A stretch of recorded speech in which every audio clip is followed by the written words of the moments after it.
O ministro da Casa Civil, Rui Costa, afirmou hoje que no início do mandato, o presidente Lula orientou integrantes do governo a dialogarem com prefeitos e governadores, independente de partido ou visão política deles. O ministro ressaltou que o objetivo seria superar um passado recente em que o governo perseguia governadores, suspendia contratos e não fazia repasses aos estados. Acompanhe a fala. Foi a orientação que o senhor nos deu já no início do ano passado, quando o senhor definiu o lema do seu governo, União e Reconstrução. E esse lema carrega o simbolismo de que o governo federal deve unir o país.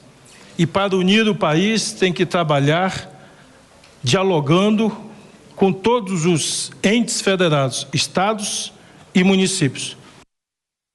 A declaração em um evento no Paraná, ao lado do governador Ratinho Júnior do PSD, que fez oposição a Lula na campanha de 2022. Bom, girando já os nossos comentaristas nesta terça-feira, o Nelson Kobayashi aqui nos estúdios e, como sempre, Dora Kramer conosco. Dora, boa noite para você. Essa declaração de Rui Costa falando sobre esse pedido de Lula logo no início do governo é aquela história do republicanismo, né? Independente de questões políticas, as unidades da federação precisam se ajudar e o governo federal também, não é? Bem-vinda.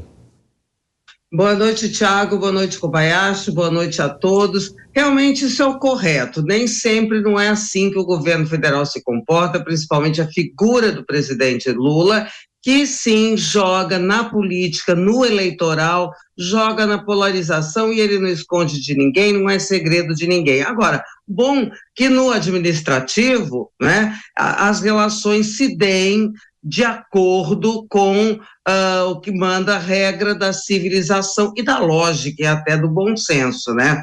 O governador Ratinho Júnior do Paraná, ele é apontado, tem aí uma leva de governadores que representam esse pensamento mais à direita e que estão surgindo, é até uma nova geração. O governador Ratinho Júnior é uma dessas pessoas, né? E hoje eu vi longa entrevista dele sobre essa cerimônia, essa solenidade, esse ato das concessões das rodovias, e ele foi bastante republicano. Agora, também foi bastante claro no que se refere à questão política dele. Ele diz, não misture ideologia no administrativo. Não obstante, tenho lá, na hora da eleição, na hora de uma decisão, eu tenho as minhas posições. Acho que é assim que deve ser. E se pudesse ser, que ótimo, né? Se pudesse ser assim o tempo inteiro. Agora, Kobayashi, a gente vive uma polarização, claro. De qualquer forma, tem um fundo político, ele se aproximar de quem fez oposição a ele, porque aí ele atinge o adversário dele lá em 2022 também, não é?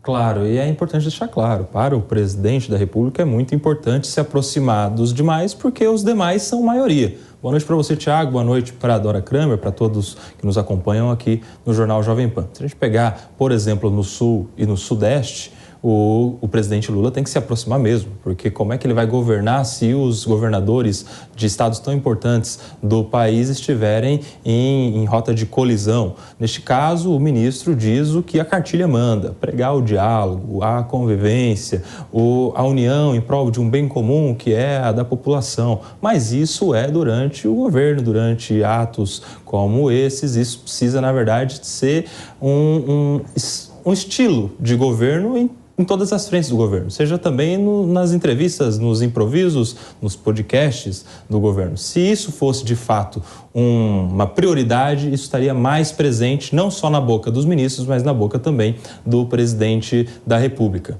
Isso é com os governadores, isso também é com os parlamentares, a exemplo de tudo que a gente tem visto dessa reaproximação política, institucional, partidária, inclusive, na formação do Ministério, das estatais e das emendas parlamentares.